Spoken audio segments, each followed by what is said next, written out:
All right, Bryce.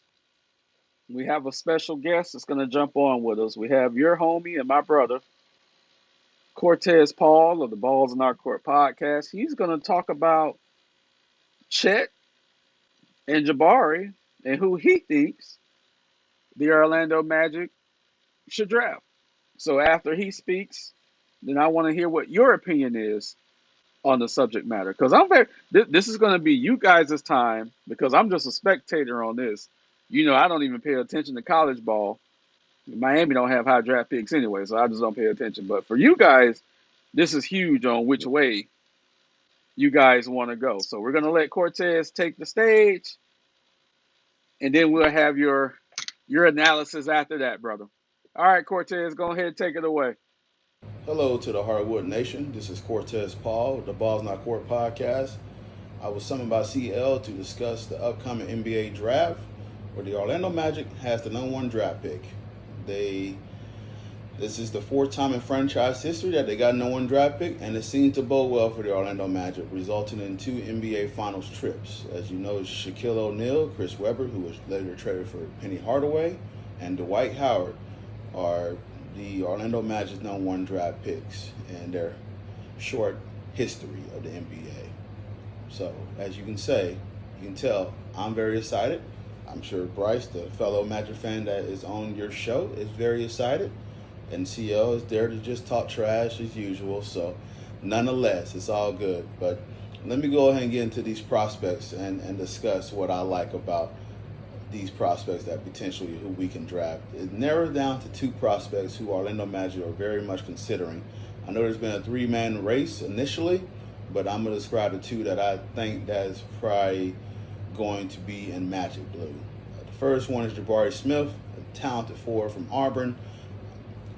Really is a sniper from the three-point range.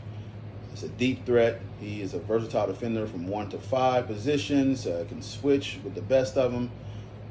He is really an intriguing prospect that if he can improve his ball handling, the sky's the limit for the kid, and he's got a lot of talent that can be untapped and get into if he can be able to grow himself as well. So I'm looking forward to see if Jabari Smith is considered to be drafted by the Magic, but there is some upside there to be intrigued by this individual, and definitely he can fit into Orlando front court, which is already featured by Franz Wagner and Wendell Carter Jr. On the other hand, there is Gonzaga's forward center and Chet Holmgren. He is the uber talented big man that played with Gonzaga. He is a great defender, versatile defender. In my opinion, he's probably the most skilled player in the draft and can really provide a pick and pop threat and can really handle the ball. He didn't really display it that much at Gonzaga as they have a lot of talented guard play there, and of course they ran the offense to Drew Timme. So a lot of Chet Holmgren plays was just pretty much just scraps and pick and pops and make himself available and be a weak side defender. But on the other hand, he does change a lot of the ways that he plays the game defensively. So both of these two guys are very, very intriguing for the Orlando Magic. Both front court players can definitely help the Orlando Magic in different ways. I posed the question I was asked by CL and the Hardwood Nation, who would I choose as the number one draft pick? My opinion, I break it down like this. I would try to go for the most skilled player that is in the draft, has the most potential to grow into a dynamic player. We know this draft doesn't have a consensus number one draft pick. There's not a talent that blows everybody else out the water, but there's someone in this draft that can help you. So I'm going to choose Chet Holmgren, who I would draft for number one draft pick, and the reason why is that we can use him in pick and pop situations. We can put him in with Wendell Carter Jr. I know the frame has been mentioned as a potential issue for a lot of fans that do watch Chet Holmgren. It's a bit of concern about his frame. But I do believe that initially when he does come and at least get stronger and work on his strength and conditioning, that we have Wendell Carter Jr. that can bang up with the bigs. I mean, nobody's going to be able to stop Joel Embiid and Nikola Jokic. Let's just be honest. It's a very hard task to do. And so asking Chet to guard him is unfair to him right now. But while he built up his strength and he present that pick and pop option, he moves the ball very well. He can defend the offense as an Orlando team that is needing players for continuity and fit in and move the ball around. I just don't think we need to put the ball in somebody initial John hands. I think this is a ladder that we ran into in the rebuild. We had a lot of talent that we started putting the balls in a lot of these young players' hands. Chet is someone that can keep the ball moving. We can do this a la Dwight Howard in 2004, where we had Tony Petit as a big man beside him, while he just rebound, score, get putbacks, present an option for pick and roll, pick and pops, and play defense until he started learning more of the games and develop his skills furthermore on the NBA level.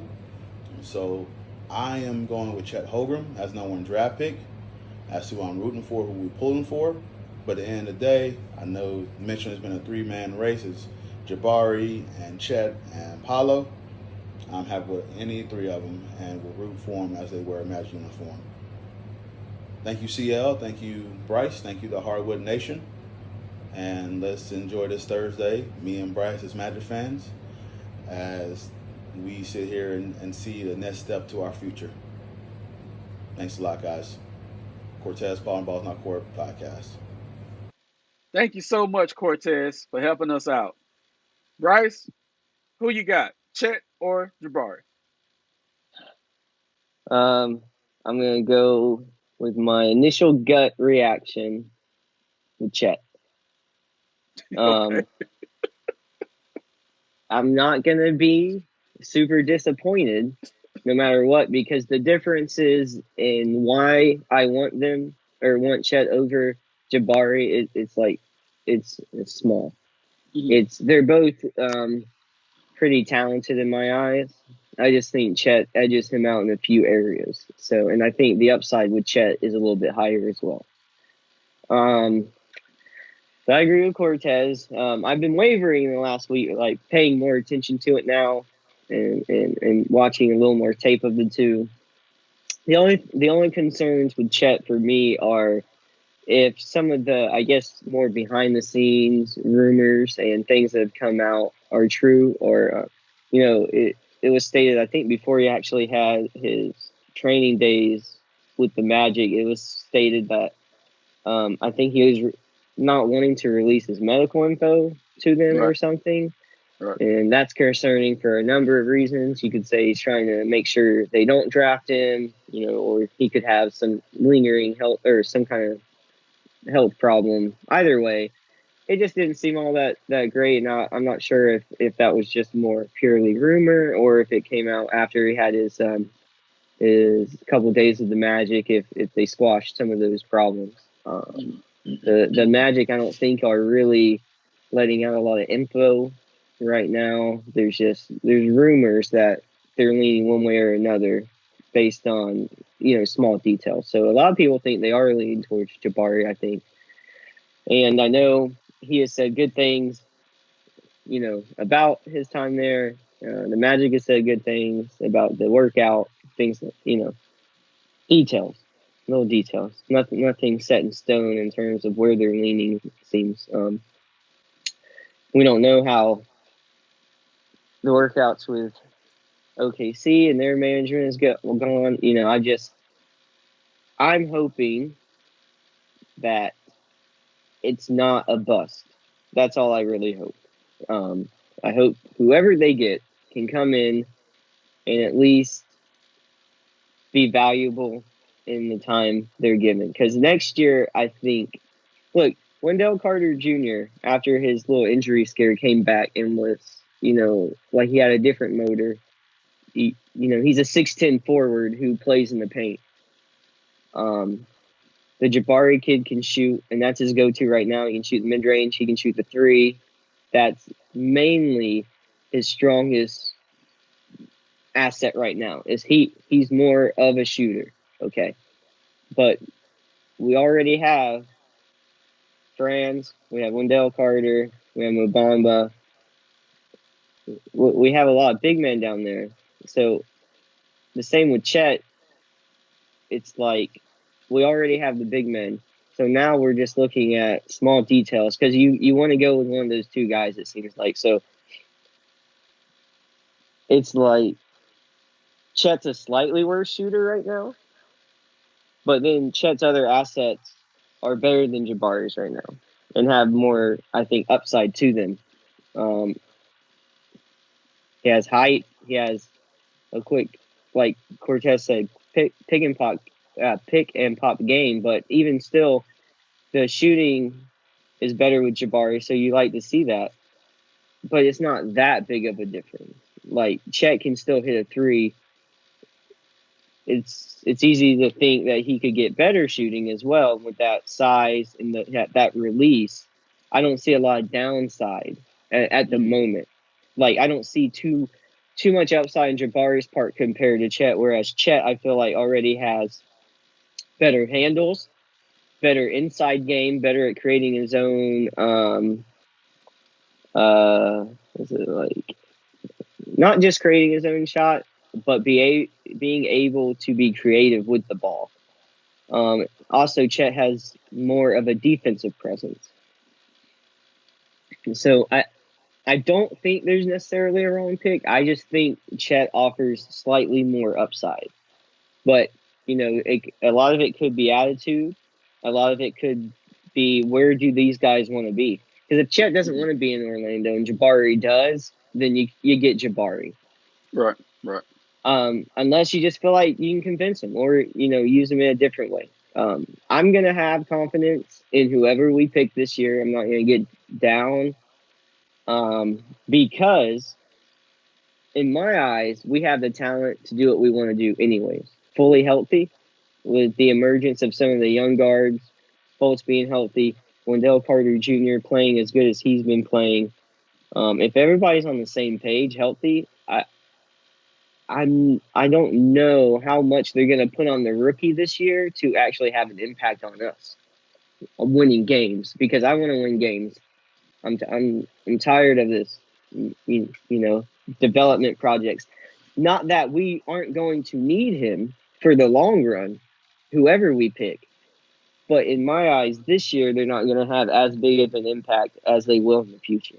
So I'm less concerned because I'm ready to win with what we have now. So whatever we get in the draft is a bonus. And I just want them to be there and to buy into what we're wanting to do because that's the most important thing. I think we have a lot of talent on the team. I think we have the right mentality for these talented guys. I don't want a bust, and I don't want a guy who's going to come in and create problems. So whoever they pick, I'm going to trust their judgment and wait and see what happens. But I would pick Chet based on what we know. I don't know behind the scenes, but based on what I know, I think he's the best and most talented pick. Well, this is where I disagree with you. Mm-hmm. I love you, but I disagree with you. I know. If I'm the Magic, I go with the NBA ready player right now. I agree with you that it's time to win, which is exactly why I would go with Jabari Smith. Chet scares me. Anyone with a slight frame that's 7 foot scares me. The kid's not even 200 pounds yet. Now, can he go eat 2 cheeseburgers and get 200 pounds? Yes. But as of right now, he's not 200 pounds. If you want to win now, you don't need a project. His body isn't ready for the banging of the NBA. Could I be wrong? And could he be another Steph Curry? The takes could be similar. But I would go with Jabari Smith, who's 6'10, so a little shorter than Chet, but he has damn near 30 pounds on Chet right now. He's listed Mm-hmm. at 220 right now.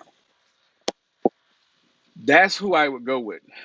Is he going to be a superstar right now? No, neither one of them is going to be a superstar right now at this moment.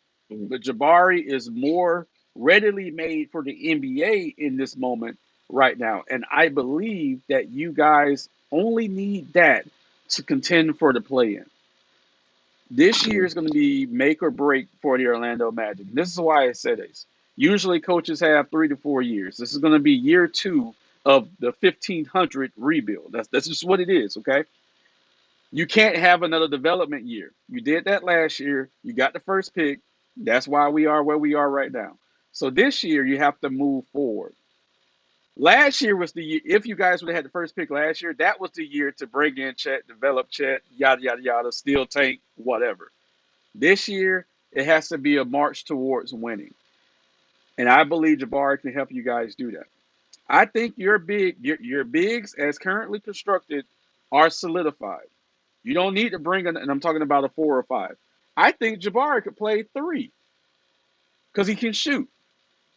Chet's too big, too slight to play a 3. It's just not going to happen.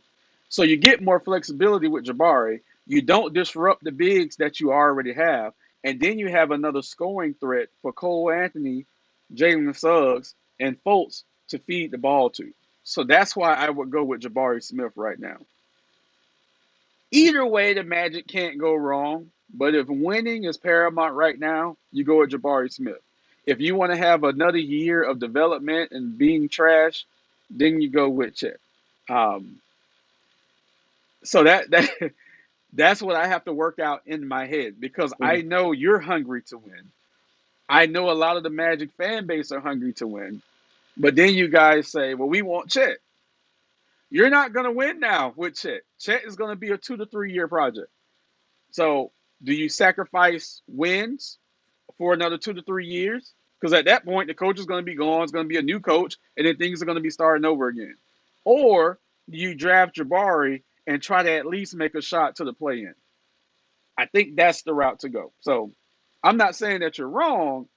I just don't like your opinion. See, well, I feel the same way though about the Jabari pick. He's a project because he's not taking Carter's spot. He's not Right. taking Franz Wagner's spot. So he's going to be in limited minutes to begin with. So him being out there with that young core of guards getting free looks on the 3 point line, which is the only thing he shines on, is getting shots, whether they're mid range or a 3 pointer. That's his only thing. So I just don't know where he shines more than when Chet can shine when it's coming in off the bench minutes to me and bringing something else to the table anyways. Like and Chet can still make the same type of shots that Jabari can make. I know he plays the center position, but for the bench and where he's going to be coming, the minutes and the team he's going to be playing with, I don't think he's going to be, I guess, taking the time away from the guys who have already earned the spot to be there. Because neither one of these guys are going to be out there, in my eyes, their first year over who the players who've already been there. So I think both of those like points are kind of moot in terms of why you would pick him over Chet. But I mean, we'll just have to wait and see. You could Because I feel throw. like he's a project as well. Aside from just he's slightly more efficient Look, than Chet at a shooting. you could throw Jabari out there right now and still have Wagner in the game. You can alternate between those two guys at the 3 and the 4. The odd man out in the starting lineup would be Fultz. And we still don't. They played with the 3 guard lineup just a little bit last season when Fultz came back, but we don't know if that's going to be a thing going forward. So you can still have Jabari in the starting lineup because I'm going to tell you, he reminds me the little bit I've seen. He reminds me of Jason Tatum, and he's 2 inches taller and a little heavier than what Jason Tatum is. Put him in at the 3. You still have Wagner at the 4. Wendell Carter doesn't need the he doesn't need the ball to score. He'll do all the dirty Yeah. work, all the cleanup, and get it. So you don't have to feed Wendell Carter Jr. the ball. He's going to be just fine. Wagner, you feed the ball. Jabari, you feed the ball. Your guards may take a step back as far as their point production, but their assists would go up. You just can't put Chet in there right now. You can put See, Jabari in there. I think Suggs is the odd man out Mm-hmm. because they clearly, I think, want to have Fultz out there a lot. And if you got Fultz out there, I feel like you got to combine him with a better shooter. And I think Cole Anthony is a better shooter than Suggs. And then depending on the who you're playing, you don't want to have Cole and Suggs out there because then you're too small. So you got to go with Wagner and Carter, and maybe depending on who you're playing, Mobamba could be the odd man out if the lineups are too small.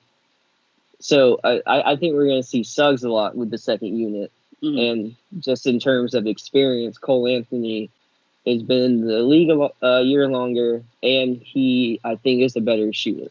Mm. So I think Suggs will be the odd man out of the starting lineup and shine more the second unit. But who knows what the rotations are going to be like Right. when Right. everybody's healthy and they're actually trying to win. We don't know, but I feel like with the year Wagner had, with the year Carter Jr. had, and the fact that we clearly are keeping Fultz for right now, I think those three are like the safest in terms of who's going to be getting a lot of minutes. But Mo There's a Bamba few had a other good year guys. too. Oh yeah, no, he did. Yeah. I don't know if they want him long term, and I don't know if he wants to be there long term. I like Mo Bamba. I got nothing bad to say about him. I just don't know what the behind the scenes are like in terms of what they all want. The Magic Um, have the Magic have hit it, and this is the bad thing about it. It's a good thing, but it's a bad thing. it's a They good don't. problem to have. Yes, they don't have the wins to back it up, but they've hit the sweet spot of having almost too much talent. Like they're there right now. They've hit this sweet spot to where you have to get rid of some guys. So Wendell Carter Jr., who just got paid, or Mo Bamba, right? We Mm-hmm. pretty much both agree that Jonathan Isaac is done with basketball. Let's just keep it extremely real. The kid doesn't care about basketball. He's done with basketball. The Magic have to figure out how to get him off the team. Okay. Then you still have the situation with Fultz. Are you going to move forward with Fultz? And if so, where? Are you going to move Cole Anthony? I don't think they move Suggs right now. So are you going to move Cole Mm-mm. Anthony? So it's a good problem to have. And then Cortez's favorite guy, Okiki.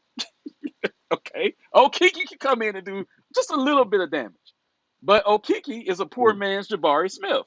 Let's just be real about it. So, and I have to look it up because I don't think they played together, but they're both from Auburn. So watch that. Just watch I that now. think I think he was the guy working with Carmelo the other day. Okiki was, yeah, yeah, Mm-hmm. yeah.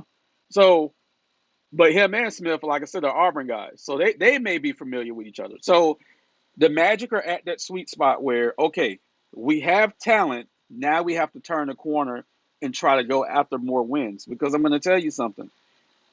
Everything you said was 100% accurate with the rumors with Chet and the Magic and OKC. I think OKC is actually leaking out some stuff too because I think they're the ones who want Chet, but they're out of luck because they have the number 2 pick. OKC is sneaky like that. They are really sneaky. They have a really savvy front office, and I think they may try to scare the Magic so they could come in and scoop Chet up. So, because the only person who has supreme power in this is the Orlando Magic. They have all the power Mm-hmm. with this move. But like I said, somebody's leaking this info out about Chet, and I believe it's OKC because they want Chet bad. They want him bad.